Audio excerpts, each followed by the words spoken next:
Hello everyone students, बच्चों vegetable crop हमारी चल रही है, उसमें हमने पोटैटो और टोमेटो को डिस्कस किया जो कि मोस्ट इंपॉर्टेंट है। मोस्टली क्वेश्चंस वहाँ से बनते हैं जो मेजर वेजिटेबल्स होती हैं। अब सोलेनासी क्रॉप में 4 आती है, जैसे हमारा पोटैटो, टोमेटो, ब्रिंजल और चिली। तो अब हम पढ़ने वाले हैं ब्रिंजल। और ब्रिंजल जो है हमारा इंडिया का ओरिजन है, ठीक है। ब्रिंजल के अंदर जो है बीटी ब्रिंजल सबसे पहले हमें बात करूँ तो बांग्लादेश कंट्री ने शुरू किया था 2013 के अंदर, बीटी ब्रिंजल बांग्लादेश में, ठीक है। और यहाँ पे हम बात करें इसकी पूरी पैकेज ऑफ प्रैक्टिस, तो ब्रिंजल जो है सोलेनम मेलेंजेला नाम है इसका, सोलेनेसी फैमिली है, क्रोमोसोम नंबर 24 होते हैं, बेरी इसका फ्रूट टाइप है। ये सारी चीज़ हमने, इसमें ऑफन क्रॉस पॉलिनेशन होता है, मतलब 90% सेल्फ पोलिनेशन, 10% क्रॉस पॉलिनेशन होता है।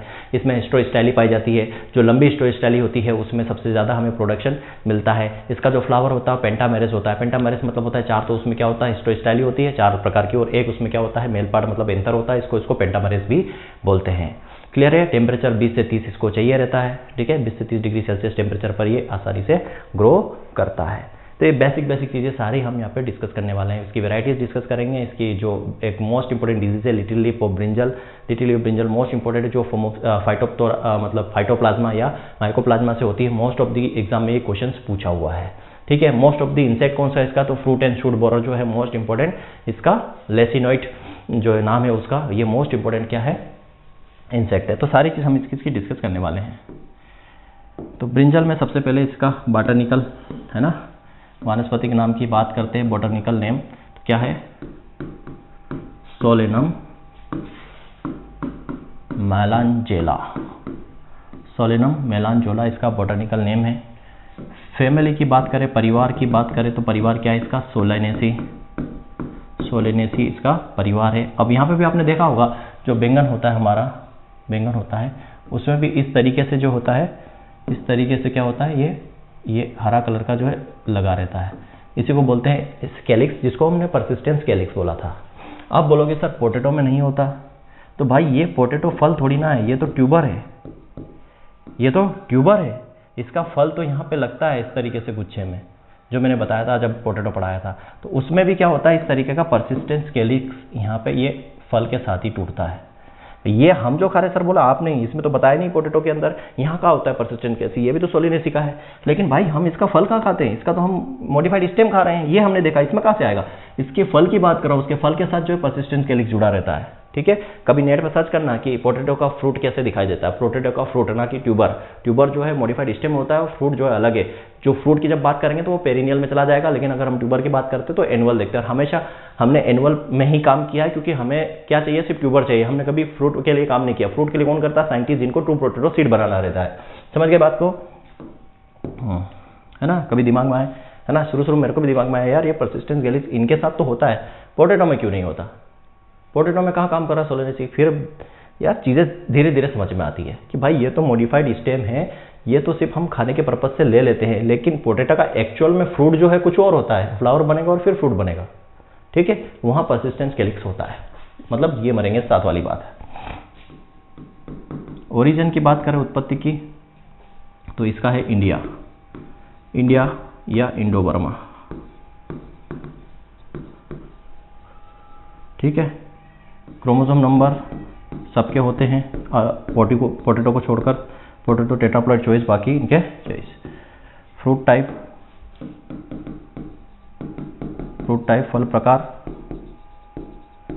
फल प्रकार क्या है, बेरी है। फल प्रकार क्या है इसका, बेरी है, ठीक है। फल प्रकार क्या है इसका, बेरी है। और हम इसमें क्या बात करें फल प्रकार के बाद, अगर हम इसमें बात करें, अच्छा मैंने टमाटर की आपको सीड रेट नहीं बताई शायद, टोमेटो मैंने पढ़ाया ना आपको, टोमेटो की सीड रेट जरूर लिख लेना यार। टोमेटो की सीड रेट शायद माइंड से रह गया है, इसलिए पॉइंट लिखना ज़रूरी है। टोमेटो की सीड रेट नॉर्मल देखोगे तो कितनी है, 350 से 400 ग्राम पर हेक्टेयर, ठीक है। और हाइब्रिड की बात करें तो हाइब्रिड सीड रेट है उसमें 100 से 150 ग्राम पर हेक्टेयर, ठीक है। और इसमें नर्सरी एरिया भी बता देता हूँ, टोमेटो में नर्सरी एरिया कितना चाहिए, तो नर्सरी एरिया चाहिए 250 मीटर स्क्वायर 1 हेक्टेयर के लिए।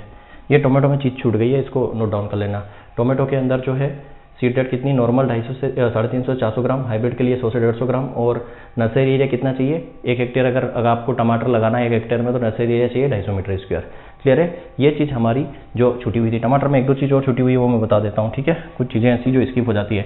टमाटर में एक टॉक्सिक कंटेंट पाया जाता है, टॉक्सिक कंटेंट होता है जिसको हम बोलते हैं टोमाटीन। याद रखना क्या बोलते हैं, टोमाटीन बोलते हैं। टमाटो में टॉक्सिक कंटेंट पाया जाता है, इसको क्या बोला जाता है, टोमाटीन बोला जाता है। क्लियर है।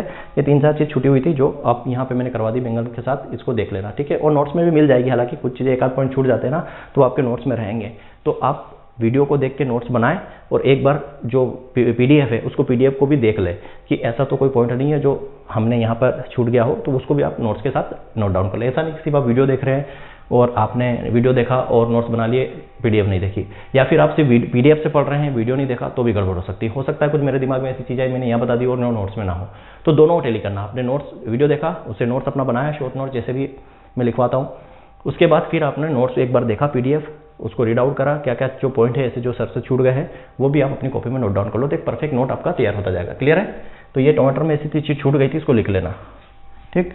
अब यहीं पे बात करते हैं हम सीड रेट की। बैंगन में जो नॉर्मल सीड रेट है वो 300 से 400 ग्राम, 300 से 400 ग्राम पर हेक्टेयर है, ठीक है। और हाइब्रिड की बात करें तो हाइब्रिड का जो सीड रेट है वो होता है लगभग 200 ग्राम। नर्सरी एरिया बात करें, नर्सरी एरिया कितना चाहिए, तो इसमें भी 250 मीटर स्क्वायर नर्सरी एरिया चाहिए 1 हेक्टेयर के लिए, ठीक है। नर्सरी एरिया कितना चाहिए, 250 मीटर स्क्वायर नर्सरी एरिया चाहिए। इसमें जो है केमिकल क्या पाया जाता है, टॉक्सिक कंटेंट।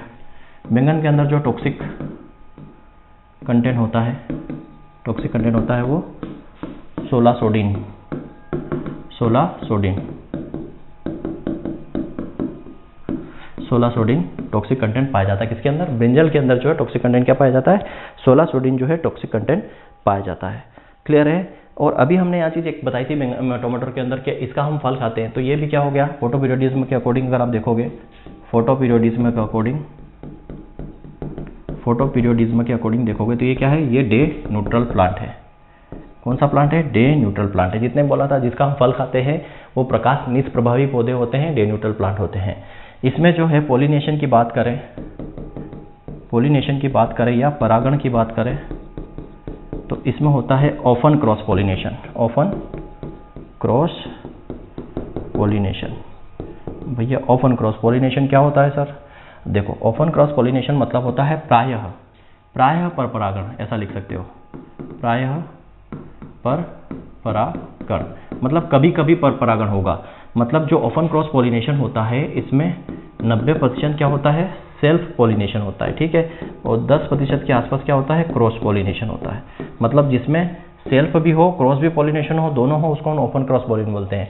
लेकिन यहाँ पे प्रायः पर परागण क्यों लिखा, ओपन क्रॉस क्यों लिखा, क्योंकि कभी कभी क्रॉस पॉलिनेशन होता है, मोस्टली इसमें सेल्फ पॉलिनेशन ही होता है।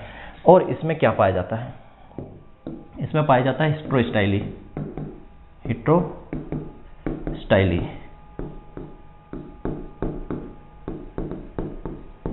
हिस्ट्रोस्टाइली इसमें पाया जाता है। हिस्ट्रोस्टाइली क्या होता है, मैंने फ्रूट क्रॉप भी पढ़ाया था, उसमें भी बताया था हिस्ट्रोस्टाइली क्या होता है, समझना। हिस्ट्रोस्टाइली का मतलब होता है अलग अलग, देखो ये एक फ्लावर है, ठीक है, ये है यहाँ पे स्टिग्मा, स्टाइल और ओवरी, और ये जा रहा है यहाँ पे, ठीक है।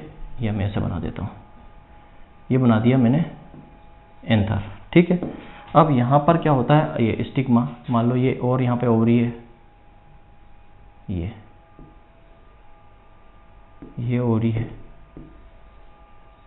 ये ओवरी है, ठीक है। तो पहली चीज तो बैंगन के अंदर हिस्टोस्टाइली कितनी, 4 टाइप की हिस्टोस्टाइली पाई जाती है, अलग अलग साइज की। हिस्टोस्टाइली का मतलब होता है कि ये जो फिलामेंट और स्टाइल है, ये तो हो गई स्टाइल, और ये धागा जो है ये क्या है, फिलामेंट, ये धागा जो है क्या है, फिलामेंट है। ये अलग अलग साइज पर होंगे, ठीक है। मतलब स्टाइल एंड फिलामेंट की हाइट जो है डिफरेंट हाइट पर होते हैं, स्टाइल और फिलामेंट डिफरेंट हाइट पर होते हैं। जैसे फिलामेंट छोटा है, स्टाइल बड़ी है, स्टाइल छोटी है, फिलामेंट बड़ा है। तो इसको, ये 2 प्रकार का होता है, एक होता है थ्रोम्ब टाइप थ्रूम टाइप और एक होता है पिन टाइप। समझना बात को, जो पिन टाइप होता है इसमें स्टाइल लॉन्ग होती है, स्टाइल लॉन्ग होती है। जो थ्रूम टाइप का होता है इसमें फिलामेंट लॉन्ग होता है, फिलामेंट जो है लॉन्ग होता है। ठीक है, जैसे ये यहाँ पे ये स्टाइल लॉन्ग है तो ये कौन सी है, पिन टाइप की है, और इन दोनों को देखो तो ये बड़ा है तो यहाँ पे थ्रम टाइप की है। तो यहाँ पर जो है बैंगन के अंदर स्टो स्टाइल पाई जाती है कौन सी, तो यहाँ पे ये चार स्टो स्टाइल ही होती है, 4 प्रकार की, लंबी छोटी बड़ी। तो इसमें सबसे बेस्ट जो होती है long styli, long styli best है क्योंकि हाईएस्ट प्रोडक्शन इसी में मिलता है हमें। हाईएस्ट प्रोडक्शन के लिए जो लॉन्ग स्टाइली लगभग 70 से 80% लॉन्ग स्टाइली वाला जो प्लांट होता है, फ्लावर होता है, उससे हमें सबसे ज़्यादा प्रोडक्शन मिलता है। और इस टाइप का जो अरेंजमेंट होता है, देखो क्या होता है, 4 तो यहाँ पे स्टाइल हो गई और एक क्या हो गया यहाँ पे एंथर मेल पार्ट। तो इसमें ब्रिंजल के अंदर क्या होता है, पेंटामेरेस, क्या पेंटामेरस फ्लावर, ये पेंटामेरस फ्लावर आते हैं। पेंटामेरस मतलब 4 तो इसमें स्टो स्टाइल हो गई और एक हो गया यहाँ पे एंथर फिलामेंट मेल पार्ट, तो इसको बोलते हैं पेंटामेरस फ्लावर। तो ये किसमें पाया जाता है, ब्रिंजल के अंदर। स्टाइल ही पूछे तो 4, और पेंटामेरस का मतलब होता है यहाँ पे 5 फ्लावर के अंदर जो है 5 प्रकार की, जो एक 4 स्टाइल और एक जो एंथर होता है अरेंजमेंट होता है। ठीक है, चलो इतनी कहानी आपकी समझ गई। और क्या पॉइंट है हमारे पास, सीड्रेट हमने डिस्कस कर ली। सीड्रेट्स के बाद हम इसके टेम्परेचर की बात करें तो इसमें टेम्परेचर कितना होता है, टेम्परेचर की बात करें तो इसमें टेम्परेचर कितना चाहिए, ऑप्टिमम टेम्परेचर याद रखना 20 से 30 डिग्री सेल्सियस इसमें टेम्परेचर चाहिए रहता है। ठीक है, कितना, 20 से 30 डिग्री टेम्परेचर इसके लिए, ब्रिंजल के लिए सफिशिएंट होता है। ठीक है, अब यहाँ पे हम बात करते हैं फूल लाने के लिए। अगर इसमें फ्लावरिंग के लिए क्या करते हैं, फ्लावरिंग के लिए मतलब फूल लाने के लिए नेप्थलिक एसिटिक एसिड का यूज़ करते हैं। क्या, नेप्थलिक एसिटिक एसिड का यूज़ किया जाता है फूल लाने के लिए, फ्लावरिंग के लिए नेप्थलिक एसिटिक एसिड का छिड़काव किया जाता है। ठीक है, इतनी कहानी समझ में आ गई। इसका जो मेन इंसेक्ट होता है फ्रूट एंड शूट बोरर जो है इसका मेन इंसेक्ट होता है। क्लियर है। अब यहाँ पे देखो बैंगन के अंदर कौन सा एलिमेंट सबसे ज़्यादा पाया जाता है, तो बैंगन के अंदर क्या होता है, याद रखना, बैंगन के अंदर ब्रिंजल में क्या पाया जाता है, आयोडीन। क्या पाया जाता है, आयोडीन पाया जाता है। आयोडीन और किस में पाया जाता है, याद रखना, आयोडीन और ओकरा में भी पाया जाता है, ओकरा में भी पाया जाता है। तो ब्रिंजल के अंदर आयोडीन सबसे मात्रा में पाया जाता है, ओकरा भी इसके पाया जाता है। आयोडीन की कमी से कौन सा रोग होता है, घेंघा रोग। कौन सा रोग होता है, घेंघा रोग होता है आयोडीन की कमी से। ठीक है, कमी से घेंघा रोग हो जाता है। तो घेंघा रोग की पूर्ति के लिए ब्रिंजल और ओकरा जो है बेस्ट है क्योंकि इसमें आयोडीन अधिक मात्रा में पाया जाता है। एक वाइट बैंगन भी होते हैं, क्योंकि देखो इसके ब्रिंजल के प्लांट को और क्या कहते हैं, ठीक है, इसका ब्रिंजल के प्लांट को और क्या कहते हैं, इसको एक प्लांट भी कहते हैं, इसको एक प्लांट बोलते हैं, इसको आबुर्जीन भी कहते हैं।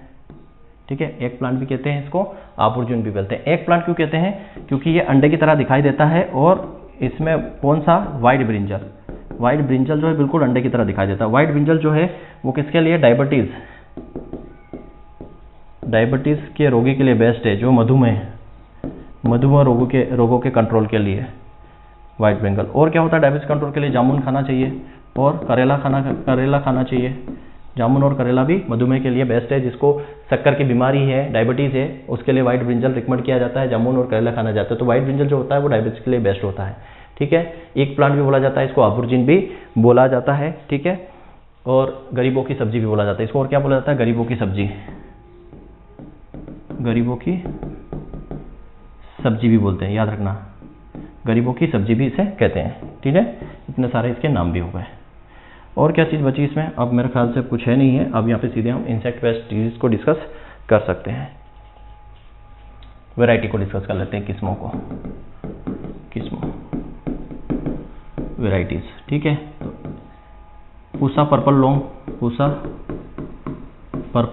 लॉन्ग, ये लंबी वैरायटी है, पूसा पर्पल लॉन्ग। दूसरा होता है पूसा पर्पल राउंड, ये गोल वाली वैरायटी है। ठीक है, एक होता है पूसा पर्पल क्लस्टर, गुच्छे में लगती है। ठीक है, जिसमें भी क्रांति आ जाए, जैसे आजाद क्रांति, पूसा क्रांति, ये क्रांति वाला वर्ड इसी में आता है। एक है परमाणु क्रांति जो ओकरा में आता है, ठीक।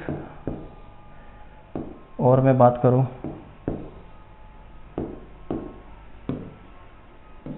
आप में ऐसे आ जाओ, पूषा, भैरव, पूषा, अनुपम और पंत सम्राट।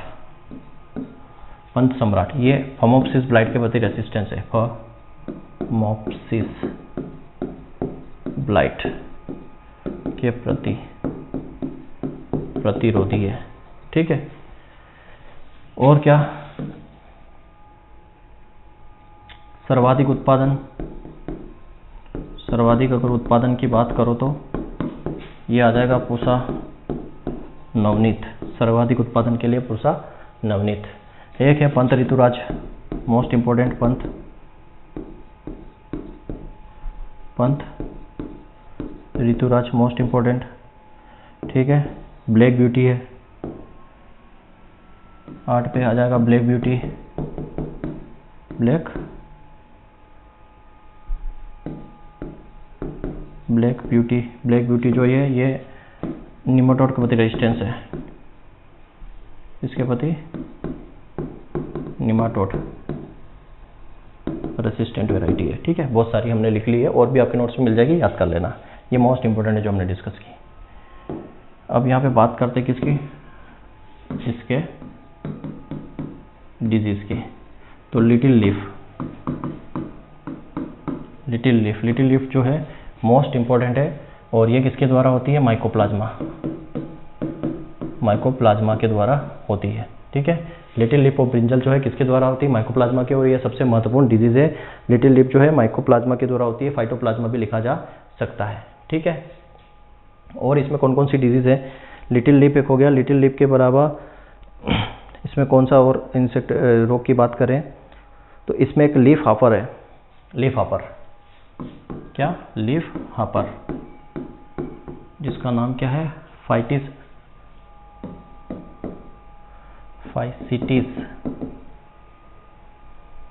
स्पीसीज। ये क्या करता है लिटिल लीफ के लिए, क्या किसका काम करता है, लिटिल लीफ के लिए वेक्टर का काम करता है। ये लीफ हॉपर जो है ये इंसेक्ट है, ठीक है, ये इंसेक्ट है, ये वेक्टर का काम करता है, किसके लिए, इसके लिए वेक्टर का काम करता है, किसके लिए, लिटिल लीफ के लिए ये वेक्टर का काम करता है, लीफ हॉपर, ठीक है, ब्रिंजल लीफ हॉपर इसको बोलते हैं, ये वेक्टर का काम करता है। Fruit and shoot borer insect में और क्या है, fruit and shoot borer most important इसका जो है इंसेक्ट है, ठीक। ये सारी चीज़ें हमने डिस्कस की ब्रिंजल के अंदर इतना ही। थैंक यू वेरी मच, जय हिंद, जय भारत। हाँ, इसमें एक चीज़ और है जो छूटी है, मैं बता देता हूँ यार, पिगमेंट, इसमें एंथोसाइनिन पिगमेंट होता है, जिसकी वजह से जो है रंग जो होता है ना बैंगन का पर्पल, वो किसकी वजह से होता है, तो एंथोसाइनिन पिगमेंट की। अच्छा, ये छूट भी जाए ना तो दिक्कत नहीं है। क्यों नहीं दिक्कत है, क्योंकि मैंने क्लासिफिकेशन जो पढ़ाया ना, क्लासिफिकेशन के बाद आपको और भी चीज़ें पढ़ाई है, वहाँ पे लिखा हुआ है कि किसकी वजह से किसका कलर क्या होता है, पंजेंसी क्या होती है, सारा मैंने अलग से भी पढ़ाया हुआ है, तो कोई दिक्कत वाली बात नहीं, पर यहाँ पे भी हो जाना चाहिए, ठीक है। इसके अलावा और कुछ पॉइंट छूटा भी होगा तो आपके नोट्स में मिल जाएगा, ठीक। इतना ही, थैंक यू वेरी मच।